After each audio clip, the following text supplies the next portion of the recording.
La controverse de Sion de Douglas Reed chapitre 37. Les administrateurs, les messies et les masses. Les deux règnes de 12 ans débutèrent au milieu de scènes de triomphe à Washington et Berlin, durant 2 jours consécutifs, les 4 et 5 mars 1933, ils devaient finir presque au même moment en 1945. Aujourd'hui, un historien impartial aurait du mal à estimer quel règne produisit la plus grande somme de souffrances humaines. Au début, les deux hommes qui apparurent sur la scène centrale furent tous deux acclamés comme des messies. En Amérique, un certain rabbin Rosenblum décrivit le président Roosevelt comme un messager divin, le bien-aimé de la destinée, le messie de l'avenir de l'Amérique. Ainsi parla un flatteur politique, en des termes destinés à persuader la multitude. En 1937, dans une Prague menacée par Hitler, une connaissance juive me dit que son rabbin prêchait dans la synagogue qu'Hitler était le Messie juif, un pieux aîné qui cherchait à interpréter les événements en termes de prophétie lévitique.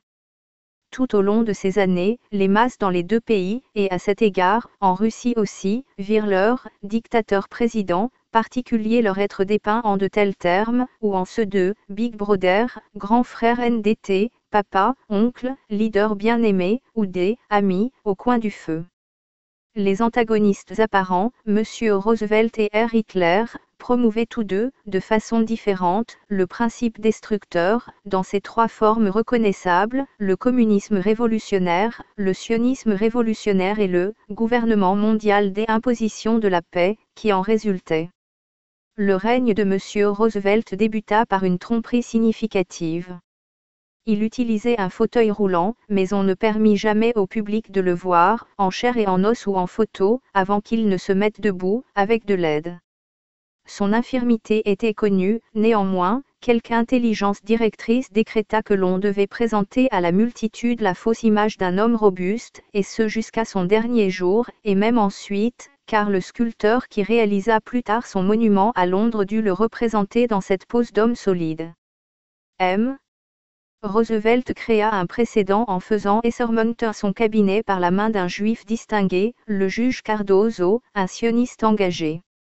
En 1918, M. Roosevelt avait en effet cédé à M. Brandeis et au rabbin Stephen Wise, par ses paroles découragées, « Utilisez mon nom comme il vous plaira », à la suite de quoi, le rabbin Wise avait exigé pour lui un poste de juge à la Cour suprême, fonction qu'il avait reçue d'abord du gouverneur Al Smith de l'État de New York, et ensuite du président Herbert Hoover. Ainsi, l'ombre de la double allégeance s'abattit elle dès le départ sur l'administration de M. Roosevelt, comme sur celle de M. Wilson, via la personne de M. Brandeis. M. Roosevelt, après l'interrègne républicain de 1921 à 1933, reprit la politique de Wilson, et c'est dans cet esprit qu'il aborda le problème majeur de l'avenir de l'Amérique à ce moment-là, à savoir, si les forces représentées par l'importante immigration juive venant d'Europe de l'Est, qui s'était produite durant les 6 décennies suivant la guerre de sécession, devaient ou non gouverner l'Amérique. Toutes les autorités compétentes avaient observé, généralement avec un pressentiment, la montée rapide de ce nouveau problème dans la vie américaine, et avaient dépeint les effets de la transplantation sur le sol américain d'une large population qui, sous ses directeurs religieux, avait rejeté le concept de « melting pot » et des « assimilations ». M. James Trollow Adams le mentionna dans son Epic of America, l'épopée de l'Amérique NDT, et Rudyard Kipling, qui vivait en Nouvelle-Angleterre dans les années 1890, écrivit: Le pays se dépouillait de sa population habituelle et leur place n'avait pas encore été prise par les survivants des décombres d'Europe de l'Est. Les immigrants arrivaient dans les États à une cadence d'environ 1 million de têtes par an. Quelque part à l'arrière-plan, bien qu'il ne le sût pas, se trouvait l'Américain représentatif, qui avait retracé ses origines sur 3 ou 4 générations et qui, ne contrôlant rien et n'influant sur rien, protestait que tous les éléments étrangers pourraient être assimilés, et le seraient bientôt, à de bons Américains. Et pas une âme ne se soucia de ce qu'il disait. Ce qui me frappa, c'était le gaspillage et l'inefficacité apparents, face à l'irruption étrangère, de tous les efforts indigènes de la génération passée. Ce fut là que je commençai à me demander pour la première fois si Abraham Lincoln n'avait pas tué trop d'Américains autochtones pendant la guerre de sécession, au bénéfice de leurs partisans continentaux importés en hâte. C'est de l'hérésie noire, mais depuis, j'ai rencontré des hommes et des femmes qui la respiraient. Le plus faible des immigrants de l'ancien type avait été passé au crible et salé par les longs voyages en bateau de cette époque-là. Mais tout démarra vraiment à la fin des années 60 et au début des années 70, quand des cargaisons humaines purent être livrées avec toutes leurs imperfections en 15 jours ou presque. Et 1 million d'Américains plus ou moins acclimatés avaient été tués. Ce problème était seulement nouveau en Amérique, c'était le problème le plus vieux des annales de l'histoire, et, comme ce récit l'a montré, il s'était reproduit pays après pays, au cours des siècles, chaque fois que l'immigration juive atteignait la proportion d'une marée. Le docteur Weizmann en est témoin, car il l'évoque dans son récit de l'assaut qu'il mena contre un fonctionnaire britannique, Sir William Evans Gordon, qui se débattit avec ce problème en Angleterre, 20 ans avant que celui-ci ne suscite l'inquiétude du Congrès des États-Unis. En 1906, Sir William chercha à le résoudre par un projet de loi sur les étrangers, l'Alien Bill, comme les 67e et 68e Congrès des États-Unis, par des lois de quotas. Le docteur Weizmann dit qu'en remplissant son devoir, Sir William, comme le sénateur Pat MC40 et le représentant Francis E. Walter en Amérique, dans les années 1950, en vint à être généralement considéré comme responsable de toutes les difficultés placées sur la route des immigrants juifs vers l'Angleterre. Le docteur Weizmann continue ensuite. Chaque fois que le nombre de juifs, quel que soit le pays, atteint le point de saturation, ce pays réagit contre eux. L'Angleterre avait atteint le point où elle pouvait ou voulait absorber tel nombre de juifs, et pas plus. La réaction contre cela ne peut être considérée comme de l'antisémitisme dans le sens ordinaire ou vulgaire du terme, c'est un événement à la fois social, économique et universel qu'encametent à l'immigration juive, et nous ne pouvons nous en affranchir. Sir William n'avait aucun préjugé antisémite particulier. Il a agi, de la façon la plus bienveillante possible, dans les intérêts de son pays. Selon son opinion, il était physiquement impossible à l'Angleterre de réparer les torts que la Russie avait infligés à sa population juive.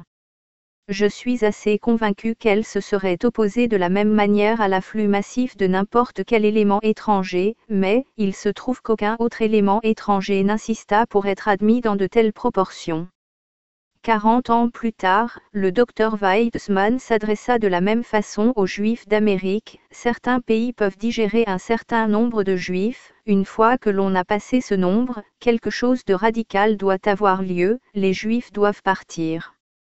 Le docteur Weizmann présenta ainsi sobrement l'argument valable contre l'immigration juive libre seulement parce qu'il parlait principalement aux Juifs, et martelait en eux l'argument talmudique que les Juifs ne peuvent pas être assimilés. Cet argument est essentiel au sionisme, mais n'est pas vrai en soi. Les passages cités montrent qu'en 1906, un homme d'autorité était encore capable de déclarer que son pays ne pouvait pas réparer des torts censés avoir été infligés aux Juifs dans un autre pays, et que les intérêts de son pays dirigeaient sa tâche. Dans les décennies suivantes, tous les élus dictateurs d'Occident en firent une politique nationale pour remédier aux torts supposés, faits par un tiers, aux grandes dames d'une quatrième partie innocente.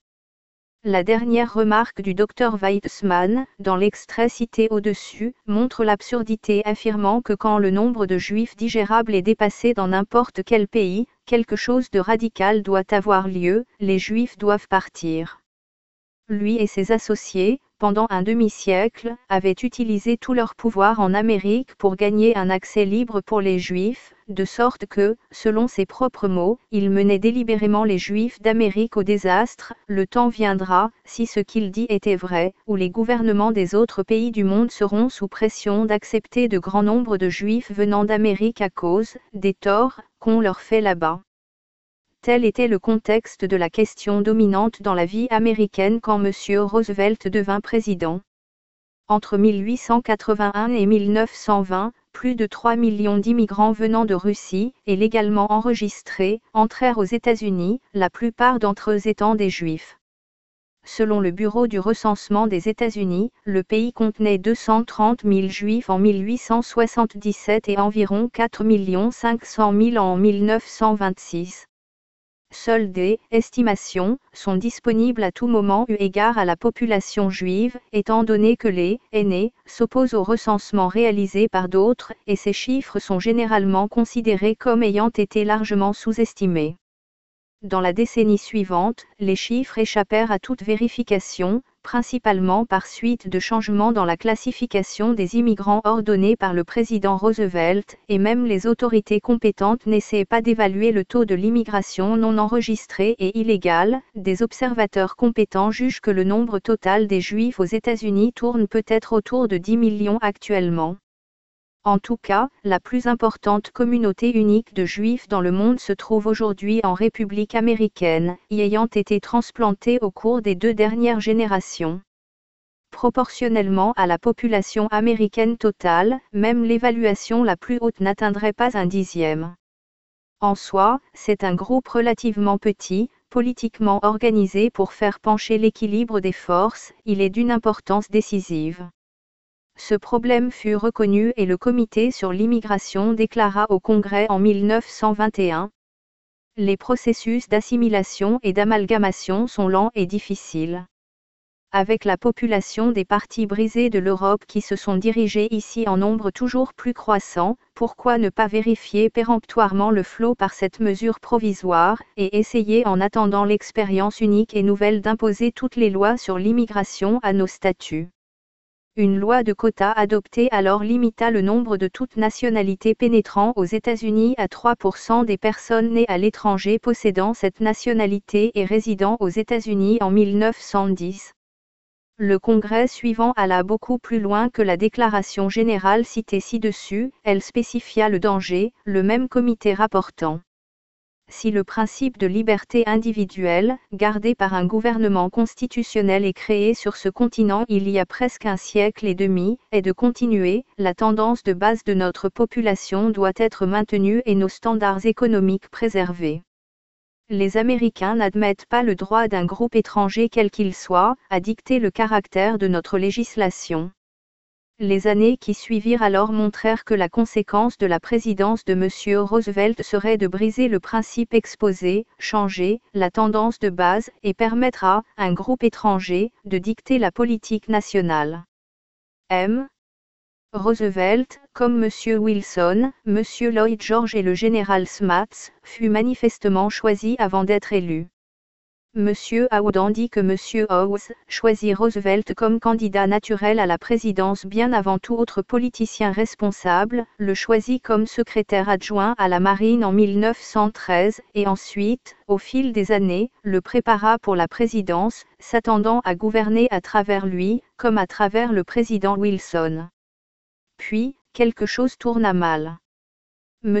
Howes était certain que le président Roosevelt lui rendrait visite, mais se rendit alors compte que certaines personnes ne veulent pas que le président m'écoute. Ces gens étaient manifestement trop forts, car M. Howes fut abandonné sans aucune courtoisie et disparaît de l'histoire à ce moment-là, 1933. On ne peut qu'offrir une conjecture raisonnable concernant les raisons. M. Howes, à 75 ans, regrettait le jeune Philippe Dru de 1912, qui pensait que la Constitution américaine était démodée et grotesque, s'était emparé du pouvoir par la force, et avait ensuite gouverné par décret extraordinaire. Il avait un nouvel ensemble d'idées plus sobres et responsables prêtes pour M. Roosevelt et, depuis sa relégation, il observa ensuite avec interdiction la concentration de pouvoir irresponsable se trouvant entre les mains de M. Roosevelt. M. Howes avait poussé le président Wilson, pour son premier acte majeur, à écrire dans la Constitution américaine, comme 16e amendement, la mesure destructrice principale proposée dans le manifeste communiste de Karl Marx de 1848, l'impôt sur le revenu progressif, mais dans les années 1930, M. Howes fut alarmé par le contrôle complètement non entravé du trésor public obtenu par son second, Rachlund. Vraisemblablement, alors, M. Howes fut écarté parce qu'il avait reculé devant ses idées précédentes, car ses idées originales gouvernèrent la politique de M. Roosevelt tout au long de ses 12 années à la présidence. Il soutint la Révolution mondiale, son premier acte majeur de politique nationale fut de reconnaître le gouvernement communiste, et, dans la guerre qui s'ensuivit, il reprit la politique de House Wilson de « soutien à tout ». Il soutint le sionisme révolutionnaire. Finalement, il reprit l'ancienne idée de la « Ligue d'imposition de la paix » et la réimposa à l'Occident sous un nouveau nom, celui des « Nations unies ». M. Roosevelt mit ainsi les idées de Philippe Dru en pratique, de façon plus étendue. À propos de M. Wilson à la génération précédente, son secrétaire à l'intérieur, M. Franklin Callan, avait dit « Tout ce que Philippe Dru avait préconisé va arriver », le président en revient à Philippe Dru, finalement. Quant à M. Roosevelt, 20 ans plus tard, le biographe de M. Howes, M. Howden, dit « Il est impossible de comparer la législation suggérée par Dru avec celle de M. Roosevelt et ne pas être impressionné par leur similitude. » Ceci est un exemple illustrant la transmission d'idées de génération en génération, parmi un groupe dirigeant. Les idées de M. Howes étaient celles des révolutionnaires de 1848, qui provenaient à leur tour de Weishaupt, et des révolutionnaires de 1789, qui les tenaient de quelques sources précédentes. Quand M. Howes les abandonna, elles furent transmises sans accroc au groupe dirigeant qui entourait un autre président, et l'homme même qui avait modifié ces idées fut laissé de côté. M. Howes fut le seul perte au sein du cercle intérieur. M. Bernard Baruch était conseiller de M. Roosevelt avant même que celui-ci ne devienne président. Madame Eleanor Roosevelt rapporte que « M. Baruch était un conseiller digne de confiance de mon mari, tant à Albany qu'à Washington, c'est-à-dire au cours du mandat de 4 ans de M. Roosevelt en tant que gouverneur de l'État de New York, avant sa nomination présidentielle. » Pendant cette période pré-présidentielle, M. Roosevelt, selon un des biographes de M. Baruch, M.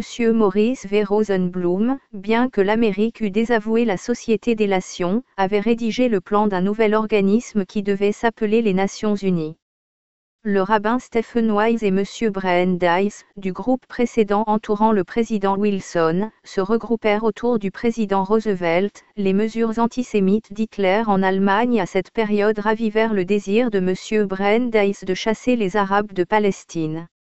Dès le début des 12 années de M. Roosevelt, il est possible que quelques doutes aient surgi concernant sa docilité, et que des moyens aient été trouvés pour s'en assurer. Le lecteur se rappellera la tentative de Raclund d'affirmer son indépendance en 1912, et l'allégresse des conspirateurs Jubilant devant sa capitulation.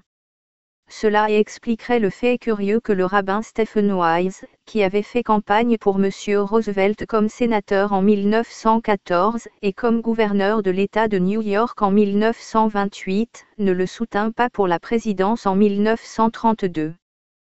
Quelque chose se produisit alors qui rassura le rabbin, car immédiatement après l'élection de M. Roosevelt, il proclama que le nouveau président avait « regagné mon admiration sans bornes » et en 1935, il était redevenu un intime à la Maison-Blanche. À la lumière de l'expérience antérieure, l'identité des hommes entourant le président Roosevelt indiquait clairement la politique qu'il poursuivrait. Il rendit cela plus clair en élargissant le cercle de ses conseillers juifs. En 1933, cela prit une nouvelle signification. En 1913, les conseillers juifs du président Wilson furent publiquement acceptés en tant qu'Américains, comme n'importe quels autres Américains, et simplement de religion juive. En 1933, la question de leur allégeance avait été soulevée par l'aventure sioniste en Palestine. De plus, les questions de la révolution mondiale et de gouvernement mondial avaient surgi depuis 1913, et ces deux questions projetèrent aussi la question de l'intérêt national américain, si bien que les sentiments entretenus à leur égard dans le cercle immédiat du président devinrent une affaire de première importance. Tout cela prêta une signification spécifique à la déclaration précédente du Congrès, 1924, niant le droit, d'un groupe étranger quel qu'il soit, à dicter le caractère de notre législation. Parmi les conseillers présidentiels, plusieurs étaient de naissance étrangère ou devinrent étrangers, dans les faits, de par leur dévotion au sionisme ou leur attitude envers la révolution mondiale et le gouvernement mondial. Dans ce sens, un groupe étranger, incarnant l'immigration massive des 100 années précédentes, se forma autour du président américain et dirigea le cours des événements.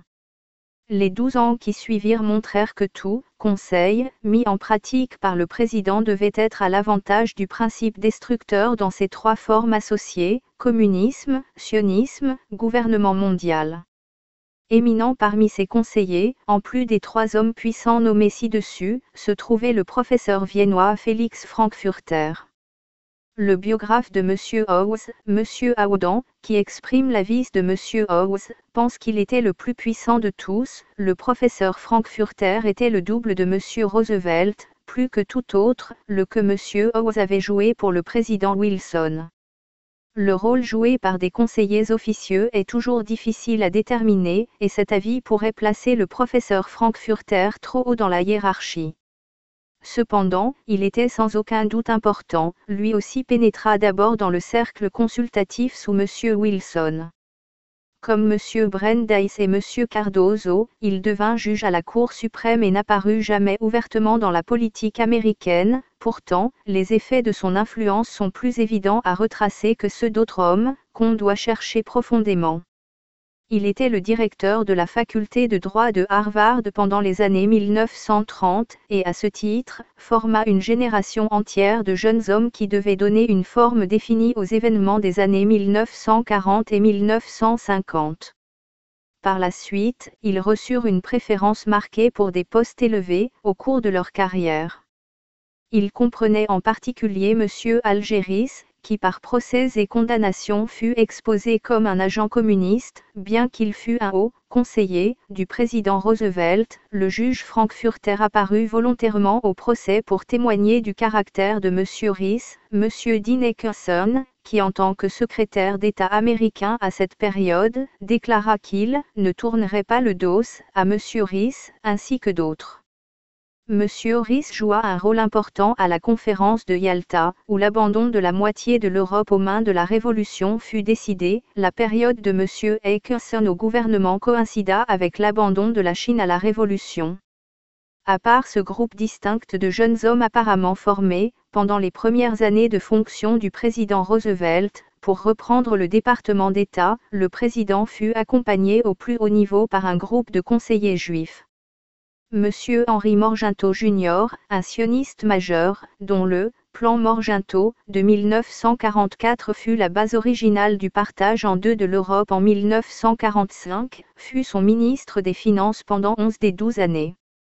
D'autres associés intimes étaient le sénateur Herbert Lehman, un autre sioniste majeur qui prit une grande part à la promotion du deuxième exode de l'Europe en 1945 à 1946, qui mena à la guerre en Palestine, le juge Samuel Rosenman, un résident hôte de la Maison-Blanche, qui aidait à écrire les discours de M. Roosevelt, M. David Niles, de parenté russe, et pendant de nombreuses années, le conseiller sur les affaires juives, de M. Roosevelt et de son successeur, M. Benjamin Cohen, un auteur de la déclaration Balfour en 1917, et un autre sioniste important, et 3 juifs de Russie, messieurs Sidney Hillman, Isidore Lubin et Léo Pawlowski. Ces noms principaux, de l'entourage personnel du président, ne représentent que le pinacle d'un édifice qui fut installé autour de toute la vie politique américaine. Cette croissance soudaine d'influence juive, dans les coulisses du pouvoir, n'était manifestement pas un phénomène naturel spontané. La sélection était discriminatoire, les juifs antisionistes, anti-révolutionnaires et anti-gouvernement mondial en étaient exclus. La formation de cette garde de palais était impopulaire, mais les conseillers officieux sont difficiles à attaquer sur des points spécifiques, et M. Roosevelt ignora toutes les protestations et, ainsi escorté, commença sa présidence renouvelée 3 fois. Hitler apparut simultanément comme le symbole, à ce moment, de la persécution juive mathématiquement récurrente, et selon les calculs des conseillers du président Roosevelt, prit la place occupée par le tsar 20 ans auparavant, selon les calculs des conseillers de M. Wilson. La longue durée de M. Roosevelt au pouvoir fut principalement due au plan maître de M. Howe pour gagner les élections. Conformément à cette stratégie d'appel intensif au vote, fluctuant, la discrimination devint le slogan principal. Elle fut soulevée au nom des Noirs, qui furent utilisés comme un prétexte. 32.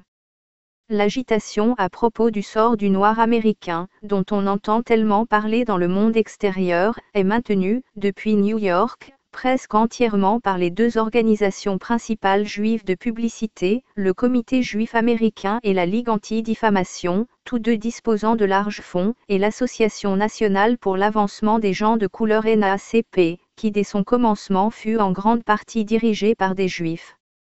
Le noir lui-même y joue un rôle passif. Son désir est celui de meilleures opportunités d'avancement à côté de la population blanche, il ne désire pas se mélanger.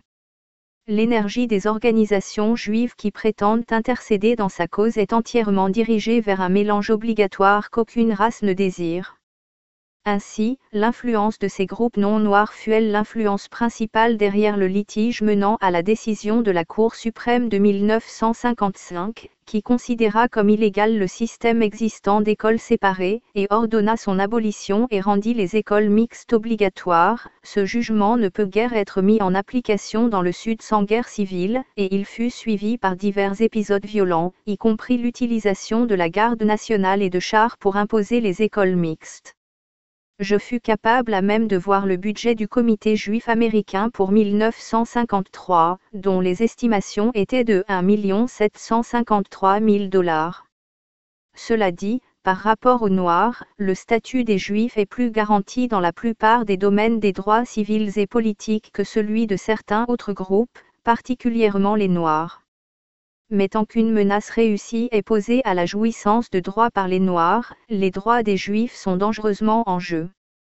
En conséquence, une grande proportion de notre travail a été dirigée vers la garantie de l'égalisation plus grande d'opportunités pour de tels groupes, plutôt que pour nous. Un exemple de cela est notre relation avec le NAACP, qui vient nous aider dans certaines questions où nous avons une compétence spéciale. Une arme fructueuse est l'action de la justice. Nous participons directement au litige. Nous avons présenté des dossiers attaquant la ségrégation, et avons préparé des dossiers contestant la discrimination envers les Noirs. La Cour suprême est composée de préposés politiques, pas de juristes professionnels, c'est un facteur important dans ce qui pourrait évoluer en situation grave. Et fut en fait utilisé pour écraser l'objection à l'influence excessive du groupe étranger, représenté par la garde de palais. Couplé avec elle, était l'appel aux pauvres sous forme de promesse de faire payer les riches. Cette stratégie s'avéra si efficace que les républicains battirent en retraite et commencèrent à rivaliser avec les démocrates pour la faveur du groupe étranger, qui était considéré comme l'arbitre des élections. De cette façon, l'emprise secrète sur le pouvoir fut verrouillée et l'électeur américain fut en fait privé de véritable choix entre les partis. M. Roosevelt se fortifia par sa politique de déficit de dépenses, dont la théorie de base était que la quantité de dette publique était sans importance, comme l'État la devait seulement à lui-même. À ce stade, les Américains perdirent et n'ont depuis jamais regagné le contrôle du trésor public, et l'occupant de la Maison-Blanche est devenu à même, d'un trait de plume, d'ordonner des dépenses qui auraient à une époque précédente couvert les budgets annuels d'une demi-douzaine d'États économes. M. Roosevelt acquit ses pouvoirs en invoquant le besoin de vaincre la crise, et il provoqua l'urgence permanente dans laquelle son pays vit toujours. Sa présidence suivit un dessein manifestement prédéterminé, et le cours des événements dans le monde aurait bien pu être entièrement différent si elle avait été plus courte. Cependant, le mécanisme caché était si efficace et l'emprise de ses mentors sur lui était si assurée, qu'il fut maintenu en fonction par 3 réélections. Une seule fois, sa position permanente fut menacée d'interruption inattendue, dangereuse pour ses plans. Dans un État du Sud, la Louisiane, surgit un politicard du genre de M. Roosevelt. Monsieur Riouillon, un jeune démagogue au visage charnu et aux cheveux bouclés, issu d'un foyer de pauvres péquenots, devint populaire, comme Monsieur Wilson et Monsieur Roosevelt, en attaquant les intérêts, dans sa campagne, les intérêts pétroliers en général et la Standard Oil en particulier. Idole des Blancs pauvres, il fut élu gouverneur en 1928 et essaya immédiatement de se procurer de l'argent pour construire des écoles en plaçant un impôt sur le pétrole, sur quoi, à l'ouverture de la législature de la Louisiane, un certain rabbin Walter Pace refusa d'invoquer une bénédiction, le traitant de « gouverneur indigne ». M. Long devint encore plus populaire et fut élu au Sénat des États-Unis où, en mars 1935, il consacra la grande partie d'un discours à une attaque contre M. Bernard Baruch, en qui il voyait apparemment le représentant suprême des intérêts, concernant la seule accusation jamais faite contre M. Long, qui avait beaucoup d'associés juifs, était celle qu'il était antisémite. Monsieur Long devenait une force dans le pays, et il écrivit un livre intitulé My First Week in the White House, ma première semaine à la Maison Blanche NDT, contenant les illustrations qui montraient Monsieur Roosevelt, ressemblant beaucoup au Roosevelt de Yalta, écoutant humblement la sagesse d'un Riouillon vigoureux et exubérant. Il avait l'intention de battre Monsieur Roosevelt en le surpassant dans la compétence particulière de Monsieur Roosevelt, dépenses prodigues et promesses prodigues. Il le fit d'une façon ingénieuse, il était probablement plus rusé que M. Roosevelt. M. Long, avec son programme, partageait la richesse et, chaque homme un roi, contrôla la machine politique en Louisiane. Quand l'argent de Roosevelt commença à se déverser dans les États, pour des dépenses concernant toutes sortes de projets, de crises, et incidemment, concernant les votes, M. Long le détourna calmement à ses propres fins similaires. Il fit adopter par la législature de la Louisiane une loi interdisant aux autorités locales de recevoir tout argent de Washington sans le consentement d'un conseil d'État de Louisiane. Comme il contrôlait ce conseil, il intercepta le flot de la corne d'abondance, et l'argent fut dépensé pour augmenter sa force de vote, et non celle de M. Roosevelt. Il fit avec l'argent public ce que M. Roosevelt faisait, mais pour son propre compte politique. En 1935, la deuxième campagne électorale de M. Roosevelt pointait à l'horizon. Soudain, ses conseillers prirent conscience du fait que M. Long était populaire bien au-delà de sa Louisiane natale, c'était une figure nationale. Le Comité national démocrate fut stupéfait quand un sondage secret révéla que Long pouvait réunir sur une liste tierce entre 3 et 4 millions de votes, et que son plan partager la richesse avait entamé profondément la force démocrate dans les États industriels et agricoles, M. John T. Flynn. Donc, M. Long, même s'il n'aurait pu devenir président à cette période, aurait certainement pu empêcher la réélection de M. Roosevelt, et la petite minorité dirigeante contemplait soudainement un perturbateur de leur régime. Cependant, comme le dit M. Flynn, le destin était devenu démocrate, et il le resta. Le 8 septembre 1935, M. Long fut abattu dans le Capitole de la Louisiane par un jeune juif, le Dr Carl Austin Weiss. On ne connaîtra jamais le mobile parce que le Dr Weiss, qui aurait pu l'expliquer, fut tué par le garde du corps peu rapide de M. Long. 33 M. Long avait prédit son assassinat en juillet, disant au Sénat que les ennemis avaient projeté sa mort, avec comme moyen, un homme, une arme et une balle. Il dit qu'un dictaphone, caché dans une chambre d'hôtel de la Nouvelle-Orléans où ses ennemis s'étaient réunis, avait enregistré cette conversation. Un auteur contemporain qui prétend avoir été présent à la réunion, M. Radin Carter, dit « Le complot se limita à des commentaires exprimés avec espoir, tels que « si seulement quelqu'un pouvait tuer ceux ». L'effet politique était clair, la réélection de M. Roosevelt était assurée. La suggestion habituelle, d'un fou, fut transmise à l'opinion publique, et divers autres mobiles, n'impliquant pas la folie, furent aussi suggérés. Aucune enquête publique ne fut menée, comme dans les cas d'autres assassinats politiques des 100 dernières années, pour lesquels l'enquête fut refusée ou écourtée.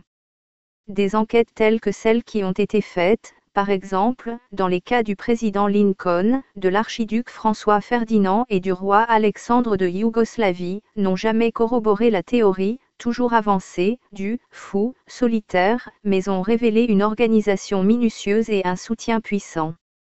L'élimination de M. Long détermina le pattern des événements pendant une décennie, de sorte qu'elle fut aussi importante dans ses effets que les meurtres d'hommes plus haut classés. M. Roosevelt fut réélu en 1936. Sa tâche assignée était manifestement de réimpliquer son pays dans les enchevêtrements étrangers de M. Howe et de M. Wilson, et, comme M. Wilson, il promit d'élection en élection de maintenir le pays en dehors de ces derniers. Entre-temps, le tumulte à propos d'Hitler grandit, et, comme je l'ai montré, sa persécution des hommes fut subtilement transformée en persécution des Juifs. M. Roosevelt, juste 2 ans avant la Seconde Guerre, fit une déclaration publique, quoique énigmatique, qui, pour les initiés, était un engagement à impliquer son pays dans la guerre, et à la faire principalement pour la cause représentée par sa garde de palais. M. Wilson avait fait sa déclaration publique, contenant sa menace contre la Russie, en décembre 1911, environ 3 ans avant la Première Guerre mondiale. M. Roosevelt fit la sienne, contenant sa menace contre l'Allemagne, en octobre 1937, environ 2 ans avant la Seconde Guerre mondiale. Les deux déclarations sont implicitement identiques dans l'identification de la cause américaine avec la cause juive dans sa représentation déformée par les sionistes. M. Roosevelt dit, le 5 octobre 1937. Que personne n'imagine que l'Amérique y échappera, que cet hémisphère occidental ne sera pas attaqué. Quand une épidémie de maladies physiques commence à s'étendre, la communauté approuve et se joint à une quarantaine des patients pour protéger la santé de la communauté de la diffusion du désastre. Les personnes écrivant les discours présidentiels ne furent pas assez énigmatiques à cette occasion. L'allusion à « se joindre à une quarantaine » fut immédiatement comprise également par le public comme une menace de guerre. Cela causa une telle consternation que M. Roosevelt fut obligé, jusqu'au dernier moment même, 4 ans plus tard, alors que l'Amérique était réellement impliquée dans la guerre, de promettre, encore et encore, que « nous n'enverrons vos fils dans aucune guerre étrangère ». En octobre 1937, il savait certainement que la guerre commencerait à l'automne 1939. À ce moment-là, j'avais informé le Times, depuis Vienne, qu'Hitler et Göring avaient dit cela, et il n'est pas possible que le président américain n'ait pas été informé de façon aussi précise. En 1937, la falsification de la présentation des nouvelles venant d'Allemagne, qui fut décrite dans le dernier chapitre, se déroulait depuis 4 ans. J'ai donné plusieurs cas, et j'en apporte un autre ici. Le rabbin Stephen Wise raconte qu'immédiatement après la venue d'Hitler au pouvoir, le Congrès juif américain débuta les mouvements de boycott de l'Allemagne sur la base des rapports câblés venant d'Allemagne et affirmant que un pogrom des Juifs à l'échelle nationale était en préparation. 34. Les nazis ont toujours prétendu que leur boycott juif d'un jour, 1er avril 1933, était en réponse à cette provocation venant de New York, et le livre du rabbin Wise de 1949 confirme ainsi leur déclaration. Il mentionne ensuite négligemment que le pogrom, rapporté, n'eut pas lieu, mais le boycott, oui. 35. Le mot pogrom, un mot russe signifiant massacre, joue un rôle particulier dans cette propagande. Il s'applique à toutes sortes de perturbations dans lesquelles les Juifs sont impliqués et par insinuation, on lui a donné cette signification spécifique, quoique fausse, si bien que le lecteur occasionnel pourrait soupçonner une faute d'impression s'il devait lire quelque chose sur un pogrom des Russes ou des Arabes. Le docteur Weizmann dit qu'il n'y a jamais eu de pogrom dans sa campagne russe natale, mais utilise le mot continuellement, expliquant il n'est pas nécessaire de vivre au milieu des pogroms pour savoir que le monde gentil est empoisonné. En incitant un gouverneur militaire britannique de la Palestine à des mesures sévères contre des Arabes, le docteur Weizmann dit qu'il avait ressenti un peu l'atmosphère qui précède les pogroms, bien que par sa propre déclaration précédente, il n'en eût aucune expérience. Il décrit comme un pogrom des désordres dans lesquels 5 ou 6 juifs furent blessés, et comme terrorisme arabe, les événements de 1938, dans lesquels 69 Britanniques, 92 Juifs et 1500 Arabes furent tués. Un officier britannique distingué, Sir Adrian Carton de Wyatt VC, qui vivait en Pologne entre les deux guerres, dit « La question juive semblait sans réponse. Les pogroms étaient censés avoir lieu selon la rumeur, mais j'ai considéré que les rumeurs avaient été extrêmement exagérées, car il n'y est aucune preuve oculaire du massacre de milliers de Juifs. Rome, rapporté, n'eut pas lieu, mais le boycott, 8.35 en commençant avec ce pogrom imaginaire à Berlin, la campagne propagandiste en Amérique forma la base sur laquelle M. Roosevelt appuya son discours sur la quarantaine. Les sionistes autour du président n'étaient pas vraiment concernés par la souffrance des Juifs, au contraire, elle était nécessaire à leur politique en Amérique et à l'entreprise entière, et ils craignaient son allègement. En cela, ils continuaient la politique des révolutionnaires talmudiques de la Russie tsariste, qui allait jusqu'à l'assassinat pour empêcher l'émancipation des Juifs, comme on l'a montré. Ainsi, le rabbin Wise rapporte que lui et ses compagnons sionistes ne furent pas dissuadés par les protestations et appels urgents des Juifs en Allemagne à arrêter le boycott. La perspective d'un accord entre Hitler et les Juifs d'Allemagne, en effet, les épouvantait, et le rabbin Wise informa ses associés de ces deux craintes à cet égard.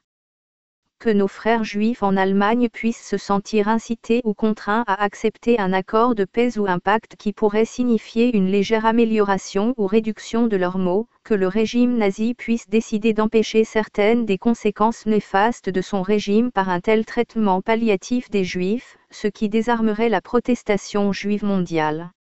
Il décrit la deuxième possibilité comme le danger, plus grave. Ainsi, il craignait que la persécution ne s'effondre, les mots sont spécifiques. Le rabbin Wise, à New York, préférait que les Juifs en Allemagne souffrent plutôt que de voir cela arriver, mourir aux mains du nazisme est cruel, survivre par sa grâce serait 10 000 fois pire. Nous survivrons au nazisme à moins que nous ne commettions le péché inexpiable de marchandage ou de trafic avec lui pour sauver quelques victimes juives, 1934, à la conférence juive mondiale. Nous rejetons d'emblée avec dédain et mépris toute proposition qui assurerait la sécurité de quelques juifs par la honte de tous les juifs, 1936. M. Brandeis, à Washington, était également résolu au martyre en Allemagne, toute entente qui aboutit à la création d'un marché à l'étranger pour les marchandises allemandes renforce Hitler. Soulager ainsi la détresse économique d'Hitler afin de sauver par l'émigration certains des Juifs d'Allemagne serait une diplomatie déplorable. 36.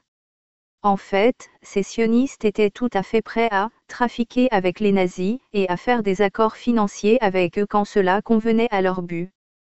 7 ans plus tard, quand la Seconde Guerre était à son apogée, le rabbin Stephen Wise reçut une offre un groupe de fonctionnaires nazis, pour permettre aux Juifs d'aller de Pologne en Hongrie, contre paiement.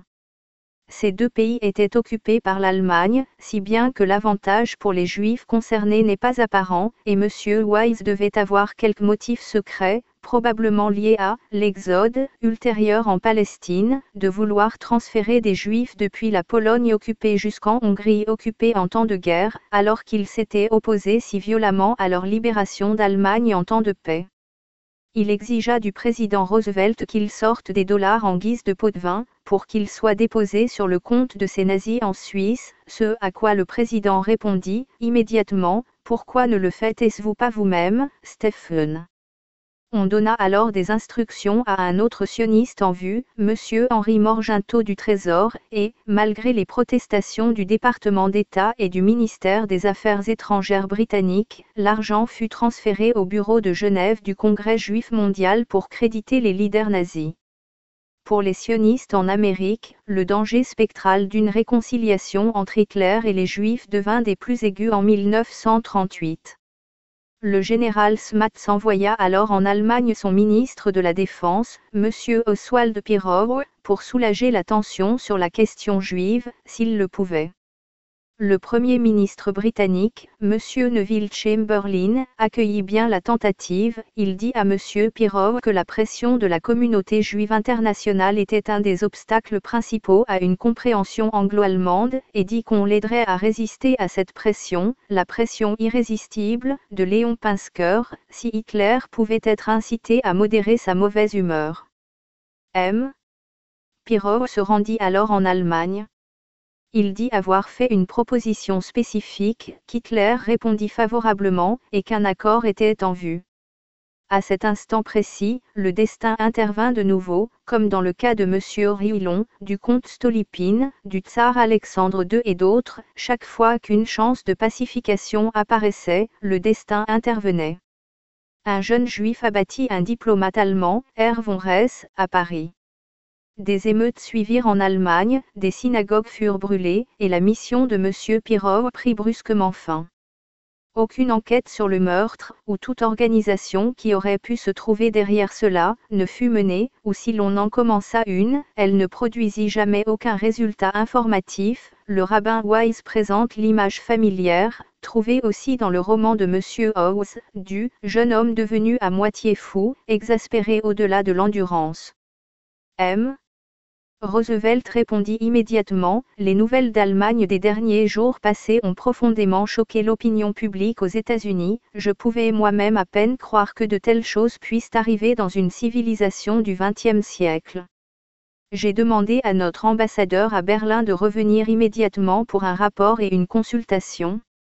Ces mots faisaient référence à l'incendie des synagogues. Monsieur Roosevelt ne fit pas de commentaire sur le meurtre, et la phrase centrale est manifestement fausse, parce que Monsieur Roosevelt et tous ses contemporains avaient vu antérieurement la destruction arbitraire des édifices religieux. Il est vrai que ce n'étaient pas des synagogues, mais Monsieur Roosevelt avait vu le dynamitage d'églises et de cathédrales chrétiennes en Russie communiste, et en devenant président, s'était empressé de reconnaître le gouvernement qu'il avait fait. De plus, quand il fit cette déclaration, il venait d'envoyer un télégramme approuvant cordialement la capitulation imposée de la Tchécoslovaquie face à Hitler, et n'avait trouvé dans cet acte rien d'inapproprié à la civilisation du XXe siècle. Ce fut le moment où j'abandonnai mon poste, me sentant incapable de continuer dans le journalisme à une époque où le mensonge était le maître des nouvelles. Les États-Unis furent impliqués de fait dans la Seconde Guerre quand le président Roosevelt fit ses déclarations en 1937 et 1938, non le jour de Pearl Harbor, et une ligne droite en partie, menant à sa déclaration postérieure du 17 juillet 1942, où il promit implicitement la vengeance contre l'Allemagne sur la seule cause de son traitement des Juifs. Les hommes qui l'incitèrent à cette menace publique s'étaient véhémentement opposés depuis le début à toute réduction de souffrance juive en Allemagne. Le meurtre de von Hesse à Paris fut le coup de feu de Sarajevo qui démarra de fait la Seconde Guerre, tel que le révèle maintenant l'écoulement fluide du temps. À la différence de M. Wilson, M. Roosevelt ne crut jamais en privé, qu'il garderait son pays neutre. En 1938, son mentor, M. Bernard Baruch, déclarait « Nous allons aplatir ce type, Hitler, il ne va pas s'en sortir comme ça, général George C. Marshall. » À moins que quelque changement n'arrive, et aucun n'est encore prévisible, le président américain, dans n'importe quelle troisième guerre, se retrouverait pris entre les mêmes tenailles que ses prédécesseurs de 1914 à 1918 et 1939 à 1945. Pendant ces 6 ans où, la guerre inutile, se tramait, j'observais la scène turbulente et de plus en plus sombre, depuis Berlin, Vienne, et toutes les grandes villes sur lesquelles la longue nuit devait bientôt tomber, Prague et Budapest, Belgrade et Bucarest, Sofia et Varsovie. Je suppose en avoir vu autant que n'importe quel homme, concernant l'alimentation du four d'où le lingot, la guerre, sortit, et d'autant plus que je n'étais confiné à aucun pays ou faction, mais que je voyais l'évolution de tous. Je connaissais le son des bravos dans le Stammkneipen des divisions d'assaut, la conversation furtive et amère de leurs adversaires dans des logements privés, et le murmure nerveux d'hommes en cavale, qui jetaient toujours un coup d'œil par-dessus leur épaule.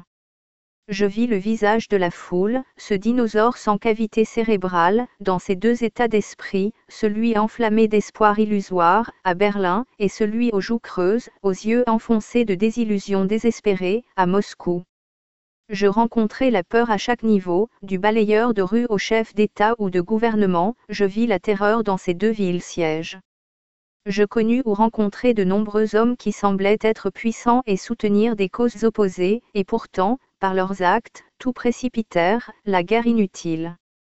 Je parlais avec Hitler, Göring et Goebbels, je déjeunais tranquillement au bord du lac de Genève avec un Maxime Livinov-Potlé, un personnage typique du café des exilés, et je me demandais ce qu'il connaissait de la Russie, lui qui sur la Russie en savait si peu, bien qu'il fût ministre des Affaires étrangères de ce pays communisé.